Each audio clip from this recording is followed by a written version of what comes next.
Happy Sunday, everybody. Steve here. So one of the things Arlene and I love doing, and we did this when we had with the kids as well, love going out to eat.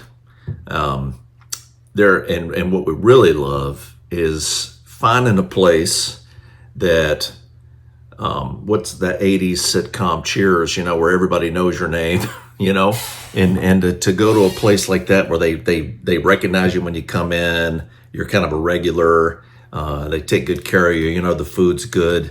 That's just really nice to walk in. There was a couple of places. There was one place in Stuttgart. I've mentioned it before. I know, run by a Brit in Germany that served Mexican food. But I would call up to make a reservation. I'd call up and he'd answer the phone, and I'd just say, "Hey, can I have a table for two? Come at 6 o'clock, whatever." And it's like, and he'd go, "Okay, gotcha." And I was like, "Do you need my name?" He goes, "No, I know who you are, man." And they did, and they would put a little reserve sign on there, and we'd walk in. They'd take us right to the table. He'd come out and talk with us and everything else. It was really nice, and it's nice that when they do know your name. And I was reading in Exodus 33, and they had just built the tent of meeting outside, and they kept it outside of the Israelite camp. And this is when they were in the wilderness. And Moses would go out to the tent, and a cloud would come down, and God would meet with them there. And in chapter 33, starting with verse 11, the Lord would speak to Moses face to face as one speaks to a friend.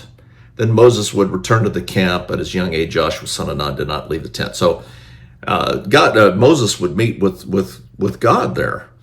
And in verse 12 and 13, Moses was talking with the Lord. He says, "You've been telling me to lead these people, but you've not let me know whom you will send with me. You have said, I know you by name, and you have found favor with me. If you're pleased with me, teach me your ways, so I may know you and continue to find favor with you." And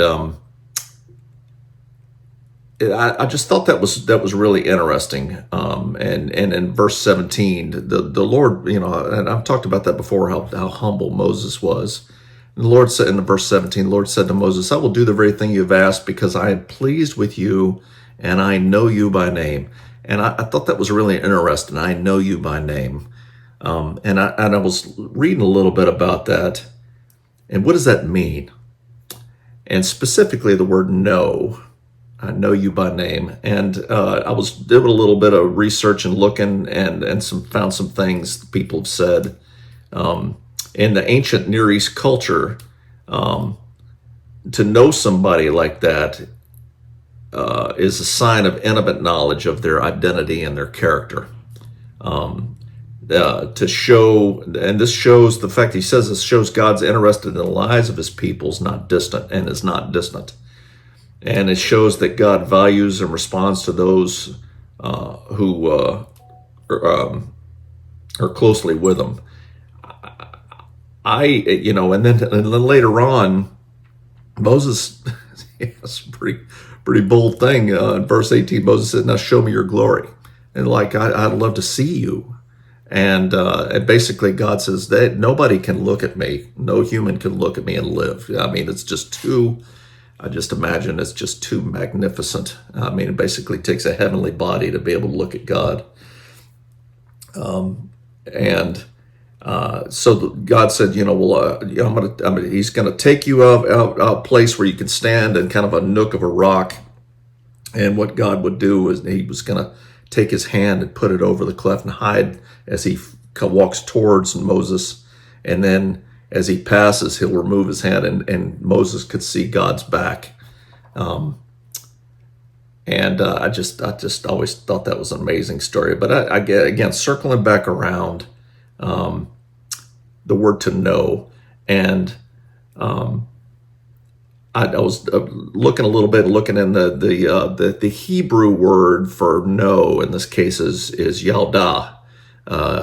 It's spelled yada, which is kind of interesting, the whole yada, yada, yada thing, which the way that's used is like, yeah, insignificant. The rest of the stuff really doesn't matter. Blah blah blah. Which is interesting. Yalda in Hebrew is to know, and that it's interesting because that word is used like in Genesis 4:1, where it says, Adam knew Eve.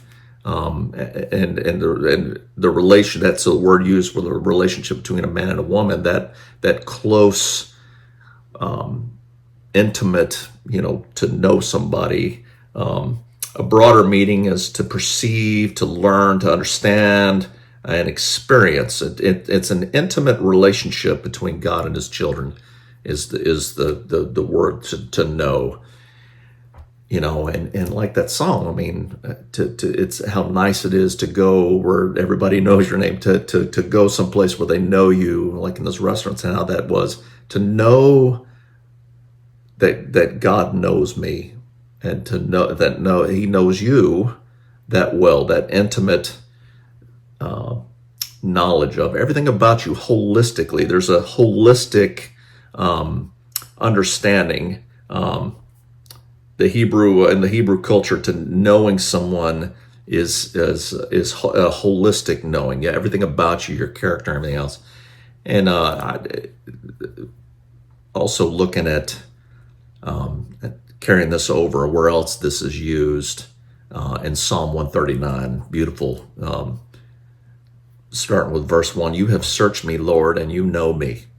You know when I sit and when I rise. You perceive my thoughts from afar. You discern my going out and my lying down. You are familiar with all my ways. Before a word is on my tongue, you, Lord, know it completely.